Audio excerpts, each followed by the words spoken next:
मोक्ष पाठ्यक्रम में हम आप सभी का हार्दिक अभिनंदन करते हैं। प्राचीन न्याय का आधार यह मूल विषय को लेकर के हम चर्चा में प्रवृत्त हो रहे हैं।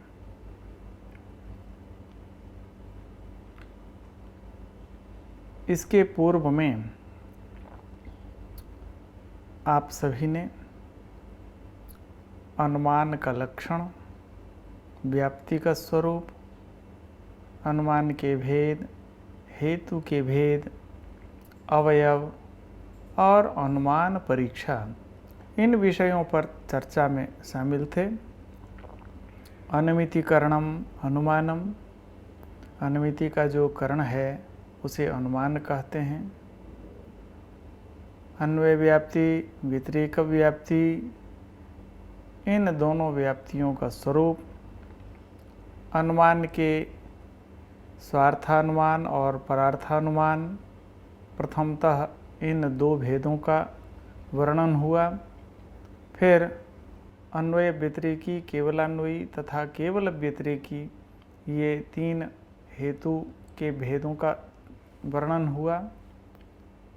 प्रतिज्ञा, हेतु, उदाहरण, उपनय और निगमन, इन 5 अवयवों की चर्चा हुई। इनके उदाहरण भी दिए गए और अनुमान को स्वतंत्रतया प्रमाण माना जाए या नहीं, इसकी भी चर्चा पूर्व पाठ्यांश में की गई।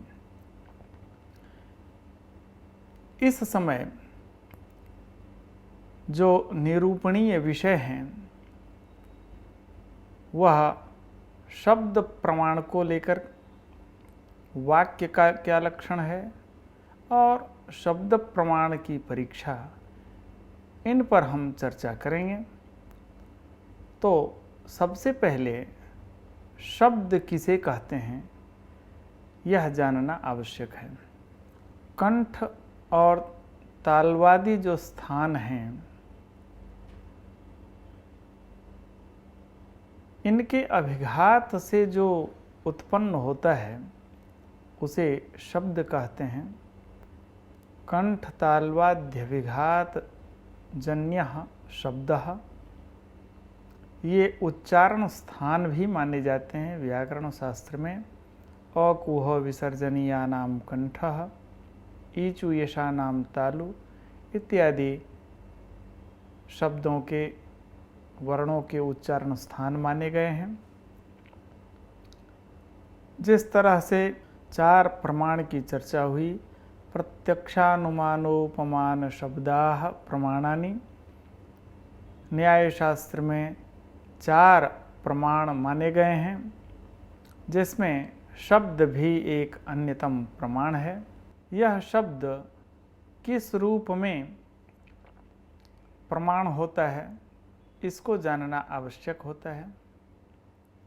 यह शब्द आप तो चरित जो शब्द है उसी को हम प्रमाण मानेंगे। अनाप्त के द्वारा उच्चरित जो शब्द है,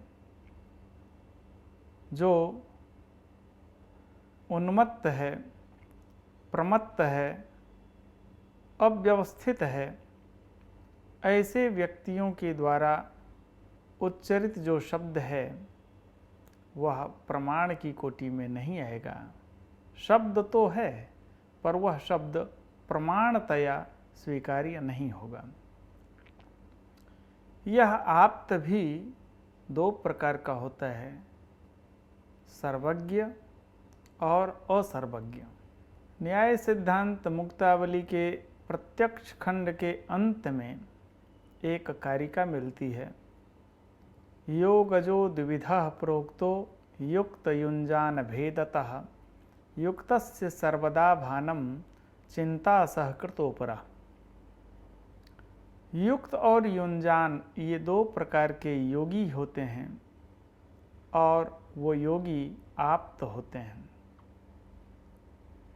जो युक्त योगी है वही सर्वज्ञ है और जो युञ्जान योगी है वह असर्वज्ञ है।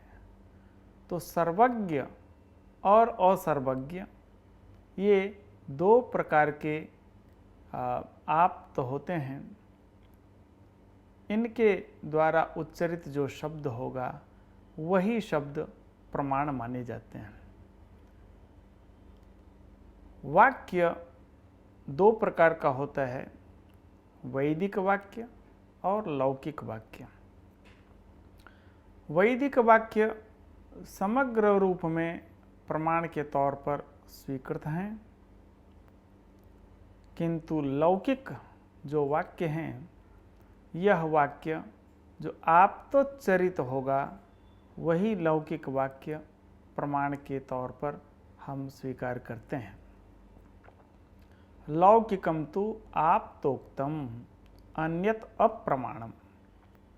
अन्य लौकिक वाक्य प्रमाण नहीं माना जाता, किंतु आप्तोच्चरित जो वाक्य है वही वाक्य प्रमाण माना जाएगा। यहाँ जिज्ञासा होती है, वाक्य किसे कहा जाए। वाक्य का लक्षण करते हुए कहते हैं, वाक्यंतु आकांक्षा योग्यता सन्निधिमताम पदानाम समूहः। आकांक्षा, योग्यता और सन्निधि वाला जो पद का समूह है, ऐसे समूह को हम वाक्य कहते हैं। यह केशव मिश्र अपने ग्रंथ तर्क भाषा में लिखते हैं। जिस वाक्य में आकांक्षा हो, योग्यता हो और सन्निधि हो, इन तृतीय समूह जो होता है वही पद का जो समूह है वह वाक्य कहलाता है। अमर कोशकार कहते हैं, सुप्तिङन्त चयो वाक्यम क्रिया वा कारकान्विता। सुबंत और तिङन्त यह वाक्य होते हैं जब वह वाक्य क्रिया के साथ अथवा कारक के साथ में अन्वित होता है, तब यही वाक्य कहलाता है। किंतु इनका खंडन करते हुए शब्द शक्ति प्रकाशिका में जगदीश तर्कालंकार कहते हैं, सुप्तिङन्त चयो नैव मति व्याप्त्यादि दोषतः। सुबंत तिङन्त घटित समुदाय को हम वाक्य नहीं कह सकते हैं, क्योंकि इसमें अतिव्याप्ति आदि दोष उपस्थित होता है, इसलिए हम इसे वाक्य की श्रेणी में नहीं रख सकते हैं।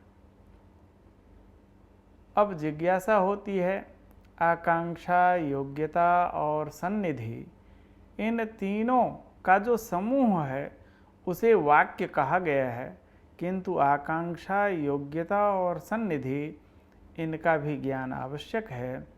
आकांक्षा किसे कहते हैं, इस पर समाधान यह है, पदस्य पदांतर व्यतिरेक प्रयुक्त अन्वयानुभावकत्वम आकांक्षा। एक पद का दूसरे पद के बिना जहाँ अन्वय अनुपपन्न हो जाए उसे हम आकांक्षा कहते हैं। जैसे किसी ने कहा घटम, अब वहाँ जिज्ञासा होगी, घट पदोत्तर जो अम है, कर्मत्व बोधक है, उस कर्मता का अन्वय हम कहाँ करें। इसके लिए एक क्रियापद का होना भी आवश्यक है, आनय। जब तक आनय इस क्रियापद का समभिव्याहार नहीं होगा तब तक वहाँ आकांक्षा बनी रहेगी। इसको हम आकांक्षा कहते हैं। अर्थाबाधो योग्यता, जहाँ अर्थ बाधित नहीं हो उसको हम योग्यता कहते हैं। जैसे बहनिना सिंचति, यह वाक्य प्रमाण नहीं होगा, क्योंकि वहनी में सेक करणत्व प्रसिद्ध नहीं है, बाधित है। अबाधित होना चाहिए अर्थ, तभी वह योग्यता है। अन्य भी लक्षण हैं। बाधक प्रमा विरहो योग्यता, बाधक प्रमा का जहाँ अभाव हो वह योग्यता कहलाता है। और अव्यवधानेन पदजन्य पदार्थस्य उपस्थिति ही आसक्ति ही सन्निधि। व्यवधान रहित पदजन्य जो पदार्थ की उपस्थिति है इसको हम सन्निधि कहते हैं। सन्निधि को ही आसक्ति शब्द से भी कहा गया है। पदानाम अविलंबेन उच्चारणम सन्निधि, यह तर्क संग्रह में कहा गया है। बिना विलंब किए एक पद का दूसरे पद के उच्चारण के मध्य बिना विलंब के जो उच्चारण होता है उसको हम सन्निधि कहते हैं।